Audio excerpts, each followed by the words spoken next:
آج لوگ کیا کہتے ہیں، اتنے فرقے بنے ہوئے ہیں، سب غلط ہیں. بھائی ہو سکتا ہے ان میں ایک ٹھیک ہو، اور جو حق سے انحراف کر رہا ہے وہ غلط ہے.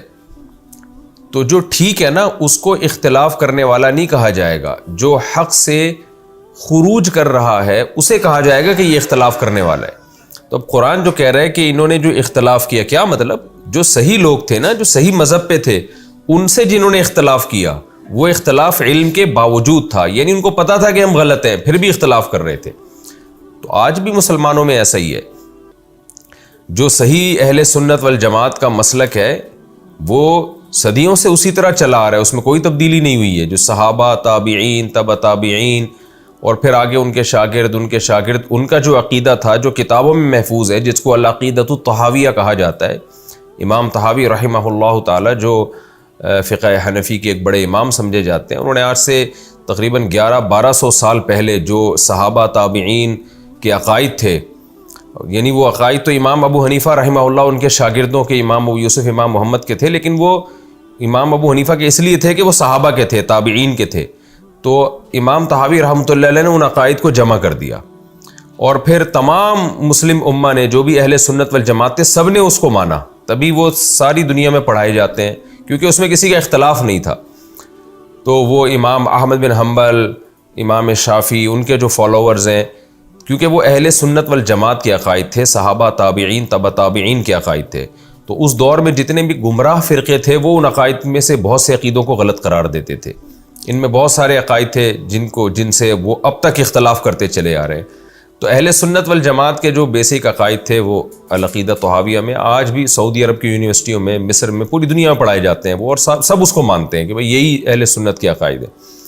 لیکن ان عقائد سے بہت سے لوگوں نے اختلاف کیا ہے، اور وہ مختلف فرقوں میں بٹے ہیں. روافض ہیں، اور بہت سارے فرقے، معتزلی تھے، جہمیہ تھے، کچھ تو ختم ہی ہو گئے اختلاف کر کے، کچھ ابھی تک چلے آ رہے ہیں.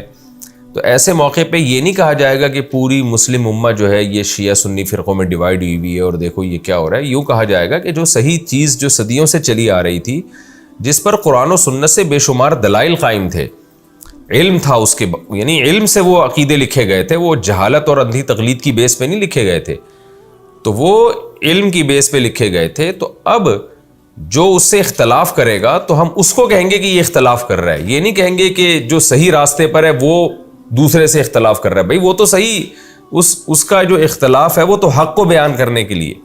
تو یہ ایک بہت اہم بات ہے جس کو لوگ سمجھتے نہیں ہیں، اور جب بھی دو بندے اختلاف کر رہے ہوتے ہیں تو کیا کرتے ہیں، یہ سارے اختلاف کر رہے ہیں، اب نیا فرقہ بنانا شروع کر دیتے ہیں کہ جی یہ تو سارے اختلاف ہیں، یہ تو اتنے فرقوں میں بٹے ہوئے ہیں، تو ہم اب نیا فرقہ بناتے ہیں. تو آپ جب نیا فرقہ بنا رہے ہو تو آپ بھی تو ایک اختلاف ہی کر رہے ہو نا. تو ایک پوائنٹ کی بات تو یہ سمجھنا ضروری ہے. دوسری بات یہ کہ جو فقہاء کرام کا فروعی مسائل میں اختلاف ہوتا ہے، یہ یہاں مراد نہیں ہے. رفع الیدین کرنا ہے نہیں کرنا ہے، زور سے آمین کہنی ہے، آہستہ آمین کہنی ہے، یہ اختلاف نہیں ہے، یہ علمی اختلاف ہے. یہ علم کے بعد اختلاف ہوتا ہے، یعنی علم کی روشنی میں اختلاف ہوتا ہے. یہ صحابہ کرام میں بھی موجود تھا، اور نبی صلی اللہ علیہ وسلم نے اس اختلاف کو برا نہیں سمجھا. اس پر میں کئی بار پہلے دلائل قرآن و سنت سے دے چکا ہوں، اس کی طرف جانے کی ضرورت نہیں ہے. تو یہ اختلاف سے وہ اختلاف مراد ہے جو حق آپ جان بوجھ کر ضد اور ہٹ دھرمی میں، اپنی شہرت کی لالچ میں، یا لوگوں کو بیوقوف بنایا ہوا ہے، یا لوگوں سے پیسے کھا رہے ہیں، آپ جان بوجھ کر ایک اجماعی راستہ قرآن و سنت سے طے شدہ راستہ چلا آ رہا ہے، آپ اس سے شذوذ اختیار کرتے ہیں، اس سے ہٹتے ہیں. تبھی نبی صلی اللہ علیہ وسلم نے فرمایا من شذ عن جماعت المسلمین شذ فی النار. جو مسلمانوں کی جماعت جو چلی آ رہی ہے نا، اس سے جو بھی شذوذ کرے گا، شذوذ کا مطلب نکلے گا، تو قیامت کے دن بھی اللہ اس کو مسلمانوں سے نکال کے جہنم میں ڈالیں گے. لیکن اب چالاکی کیا کرتے ہیں فرقہ پرست لوگ کہ عامت المسلمین سے الگ ہوتے ہیں، اور اس الگ ہونے والی جماعت کا نام بڑا خوشنما رکھ دیتے ہیں. مثال کے طور پر اسی کا نام جماعت المسلمین رکھ دیا، تو لوگ پھر اس نام سے دھوکہ کھا رہے ہوتے ہیں. تو اختلاف کا مطلب خوب سمجھ لینا چاہیے کہ اختلاف کی نسبت اس کی طرف ہوگی جو حق کو چھوڑ رہا ہے.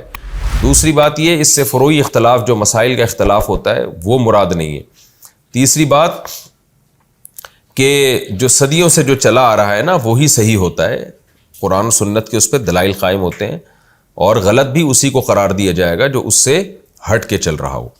تو یہ بنی اسرائیل نے بھی یہی کیا تھا. تبھی حدیث میں آتا ہے کہ بنی اسرائیل 72 فرقوں میں تقسیم ہوئے تھے اور میری امت 73 فرقوں میں تقسیم ہوگی. ایک جنتی ہوگا، باقی 72 کے 72 اس میں جہنمی ہوں گے. اور ایک جنتی ہوگا، وہ کون سا ہوگا؟